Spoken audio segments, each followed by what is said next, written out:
Chutes and ladders. Time to hang up the boots. Hey everyone, my name is Jason. I'm Desiree Josen. Hey everyone. Today's episode, we're actually going to go over some of the AEW veteran superstars and kind of review their current role in AEW. This is not to bash on anybody at all. We just think it's time for them to pass the torch to some of these younger superstars. First guy we're going to focus on is Chris Jericho. First, let me tell you this. When I saw Chris Jericho back in the 90s of ECW, and he was that young 22, 23-year-old, this guy was phenomenal. He is one of the best wrestlers I've ever seen wrestle. I think he's amazing on the mic, and he's done so much. But I just said, yeah, I saw him wrestle in the 90s. And now he's currently in storylines that I got to be honest, I don't see where they're even headed. I don't see how they're going to progress anyone. So what do you think about Jericho? I love Jericho. I love Y2J. I'm a big fan. And like you said, this was 30 years ago when we were big fans of him. And I can say this, that I remember like the first times hanging out with Jason in college at FSU was at a party and he was wearing a Y2J shirt. Yep. So, and I think we still have a picture of it too, of you wearing it. So I can back that up. But that was also in the early 2000s. And yeah. And Jericho is great. He is a phenomenal character. I love him as a heel. He's so great on the mic. And he has all of these other projects going on, like Fozzy, and he's got his really fun cruise that he does every year. But now I feel like it's a little stale. And I mean this out of respect. And this is for even safety. I don't think he needs to be holding any kind of title. There should be no run for him. And I really think he should take a step back. And this goes for everyone. So, yeah. No. I'm actually going to kind of piggyback what you just said. If these guys are going to basically play a producer role, kind of like what Dusty Rhodes did with a lot of the guys and Arn Anderson, and if anything, groom some of these guys, I totally get it. But to be active participants in a storyline doesn't make sense to me. What's also kind of ironic, when he was in the later part of his WWE years, he was very basically a temporary wrestler. And right. I just think it's interesting that we're now 10 years past that and he's now going back to full time. And I'm sure he probably has a better deal with AEW, and I'm sure he likes a creative aspect of it. But yeah, I think if anything, just be a manager, be behind the scenes, and kind of go from there. Yeah. I'm like, you're really great on the mic. Why don't you be one of those in the back that coaches strictly on promos and mic skills? I don't know. I'm with you. Okay. The next guy, this is actually part of what spurred on this episode, is Jeff Jarrett. And again, love Jeff Jarrett. I know his father had a huge impact on the promotion. They're obviously legends in the South. I specifically remember him in the angle of winning the Intercontinental title over Razor Ramon. This was 1995. Yeah. So this is 29 years ago. And that was basically the start, the peak of his career. Again, we're now 30 years removed. He just came out on a segment for 10 minutes. And this is what really just kind of, spurred this whole thing is, wait a minute, you're taking 10 minutes away from a younger superstar that could have started an angle with Hangman, and you're giving it to Jeff Jarrett. It didn't make sense to me whatsoever. Yeah. As soon as I saw that on Dynamite and he came out, I was like, oh no. Same here. And I just sat there. I was like, there could have been somebody else that came out storming out to challenge Hangman, and it was Jeff Jarrett. And I'm like, of course. Yeah. And like you said, the same thing. I remember Jeff Jarrett back in the 90s, and even he helped start the Road Dogg, and he had Deborah, and I just remember all of that. And then I see him now, and with AEW, he's not just talent. He is like the director of business development. So he is very hands-on backstage, which I would think that he would be more of, but I just feel like these guys are so charismatic and they're such characters that they can't help but not want to be in front of the crowd and can't help Yeah. not want to continue to do it. And I get it.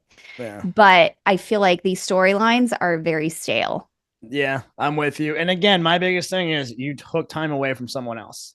Yeah. And that's by far my biggest concern of the whole thing. Yeah. So, all right, we're gonna roll on over. So, Kristen, again, he's basically inextricably linked with Edge. You know what? Let's do them both at the same time. Yeah, let's do the Brood. Yeah, Gangrel is great, but exactly. We're going to do both these guys at the same time. Love them both. I can genuinely say Edge carried WWE in the late 2000s. Absolutely. You know, and I think he actually holds the most championships ever.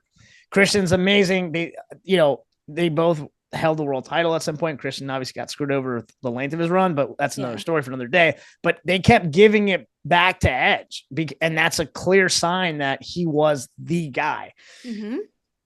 And I got to be honest, when he came back, I mean, the crowd just popped for the Royal Rumble. And hats off to him. He was able to recover. But I honestly thought he was basically going to have a lighter schedule. And then when there were rumors that he was going to come to AEW, I didn't buy it. I just didn't think it made any sense. Now that it's here, we've actually talked to this on another episode. We don't even know where he is. Yeah. So, yeah. And when he comes back, he's undoubtedly going to have a major storyline, probably with his boy Christian. Look, love them both. I think they're crazy talented. Some of the best matches ever with TLC. But again, I don't see their purpose at this point. Yeah, I feel the same way. I love them both, and it's very nostalgic, and they're hands down, they're both superstars. I just don't feel like that the main episodes of Dynamite and Collision and Rampage should be revolved around Christian and what he's doing. I think and even Edge, when he came out, that was a huge pop, but I feel like it kind of fizzled. And I feel like that's a very common thing too, is they bring these big names and then push them, and then they just kind of fade in the back. I feel like they should be more coaches. And what's funny is I was watching an interview with Renee with FTR this week, and they both mentioned how great of a mentor Edge was for the past 10 years on them. And I'm like, 10 years, and now he's back into it. And granted, like, he's in his late 40s, early 50s. This is a physical thing too. We want their bodies to be healed and recovered. And well, especially if they have kids. I mean, you're running around. I mean, a lot of them are married and have kids. I mean, like, these are supposed to be like, it's tough. Yeah, it's so brutal. So the fact that they're physically out there, again, I don't get it. And again, from just a format of the show, you're taking valuable minutes away from the younger guys, which, again, none of this makes sense to me. I understand their names, and I'm sure there are fans out there that want to see them, but I think at this point, we're talking about a very minuscule population. Agreed. All right, cool. The next one, okay, man, this one, I remember in the early 90s, and obviously we know his father. Yeah. And I remember when he jumped to WWE as Goldust. What's really, really, really interesting about Dustin Rhodes, when Cody left, I didn't understand why he didn't go with him for that administrative role and to follow his father's footsteps. I don't understand why he's wrestling at all. I listen, I love him overall. A lot of his matches, I got to be honest, they look sloppy. And I don't think that's him. I just think his body's physically not capable to do the same thing anymore. Love him, but bro, I think it's really time to go in the administrative process. These are just such tough conversations, and I feel so bad for saying them, but it's so true. And I love Dustin. I loved him as Goldust. I thought he was very underrated in the late 90s, and especially with his comedic timing, and his promos were hilarious. Oh yeah.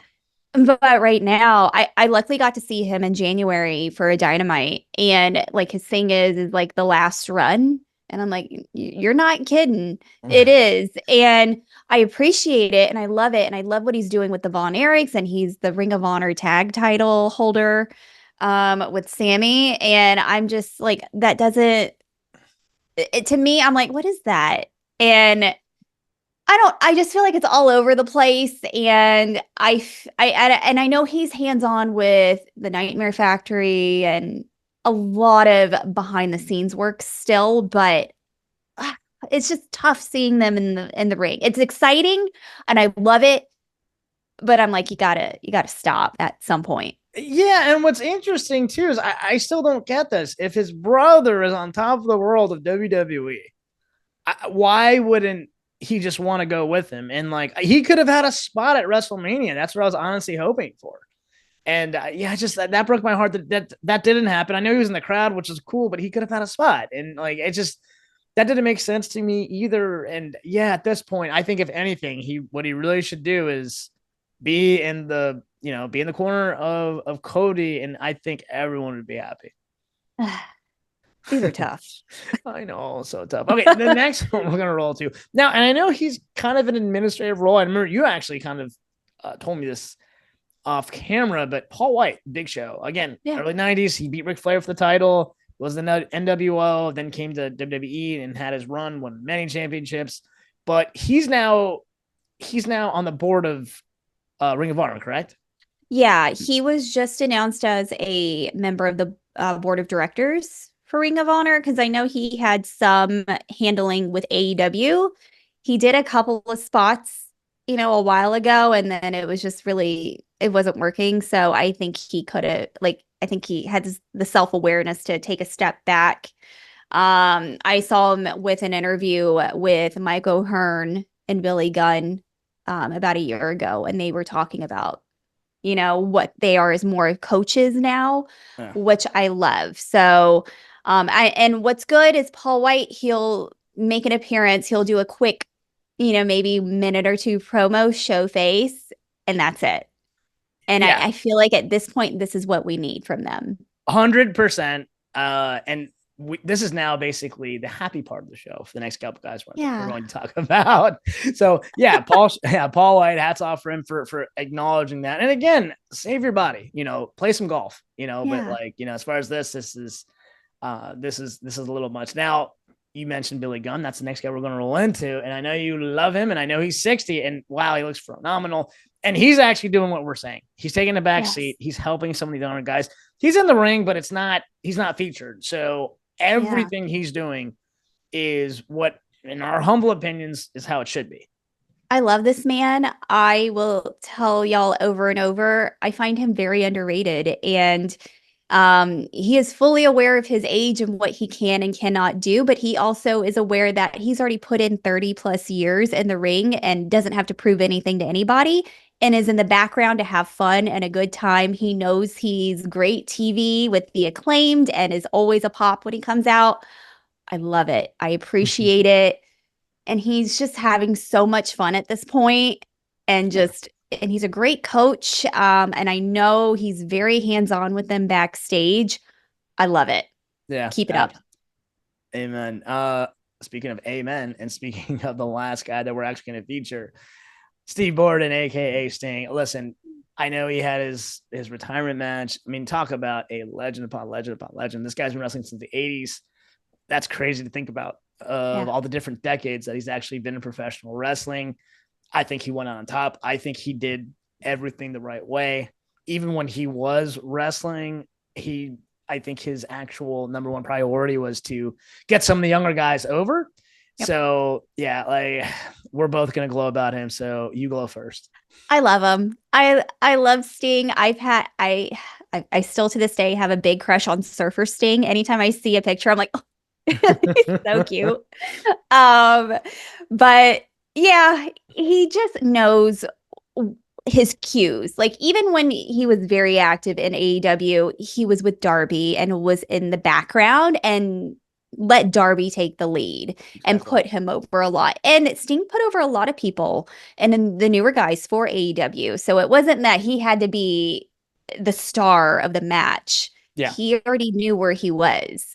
And he's a legend for that. And he got the cue from his body that it was time to bow out. And yeah, he'll still make an appearance like what he did in London with Darby, but I luckily got to see one of his final matches this year. I want to say back in like April or May, and he was phenomenal, but you could tell he was taking it very easy. Like I could touch him on the back, and I was like, this man is really being very cautious, and I love it. I love him so much.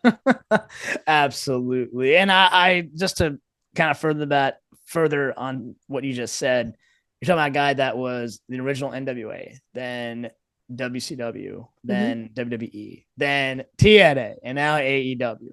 We're talking about the major promotions, right? Obviously, I know he's done others like AWA and stuff like that too, but he's been a legend in all of them. I think he was in New Japan, but he's like touched anything that's involved in professional wrestling. He's done. So I think he's done everything the right way. We kind of hope that everybody else that we just mentioned will kind of just rip a page off that book. We love every single one of the guys we just mentioned. Again, this is really just more for their safety. And this is really more to pass the torch. I mean, no one can do this forever. It's a very, very rough industry. Yeah, that's the point of this business, is to have your run, do what you can in a healthy way, and then help others move this business forward for the future. And then, all right, that actually wraps up this episode. Do you agree, disagree? Listen, if you disagree and you think, hey, look, these guys should keep going, DM us at the Chutes and Ladders. Please like, share, and subscribe on both YouTube and Spotify. Until next time, my name is Jason. I'm Desiree Josen. All right, have a wonderful day. Bye, friends.